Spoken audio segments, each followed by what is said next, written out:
నమస్కారం. ఆంధ్రప్రదేశ్లో ఏర్లైపోతున్న మద్యాన్ని నిషేధించాలని కోరుతూ ఆంధ్రప్రదేశ్ మహిళా సమాఖ్య ఆధ్వర్యంలో ఇవాళ వినూత్నంగా కార్యక్రమాలు నిర్వహించడం జరిగింది. జగన్మోహన్ రెడ్డి గారు అధికారంలోకి వచ్చే ముందు నేను 2024 ఎలక్షన్ నాటికి ఈ రాష్ట్రంలో ఎక్కడ మందులు కేవలం 5 స్టార్ హోటల్ మాత్రమే పరిమితం చేస్తామని చెప్పారు.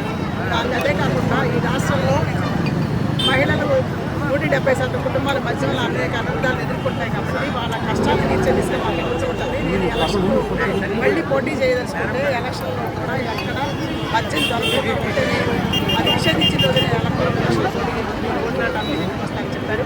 కానీ ఇచ్చిన వాగ్దానం నెరవేర్చుకుంటే విషయం స్పష్టంగా కనిపిస్తుంది. ఇవాళ రాష్ట్రంలో మద్యం వల్ల ఆదాయం విపరీతంగా పెరిగింది. గతంలో కేవలం 32,000 కోట్ల ఆదాయం ఉంటే 60,000 కోట్ల ఆదాయం పెరిగిపోయింది. కానీ ప్రభుత్వం ఖజానాలో చూపించే లెక్కలు మాత్రం కేవలం 37,000 కోట్ల రూపాయలు జగన్మోహన్ రెడ్డి ప్యాలెస్కి వెళ్తున్న విషయం స్పష్టంగా ఉంటుంది. దానికి కారణం ఆయన అంతకుముందు బ్రాండ్లు తీసేసి కొత్త బ్రాండ్లు తీసుకొచ్చి ఆ కొత్త బ్రాండ్ని సొంత తయారీగా ఏర్పాటు చేసుకుంటాను అన్యాయంతో ఖజానా అందిస్తా. ఇవాళ ఆ ఖజానా ఉంచిన డబ్బులు మొత్తం తాడేపల్లి ప్యాలెస్కి వెళ్తున్నట్టు ప్రత్యక్షంగానే కనిపిస్తూ ఉంది.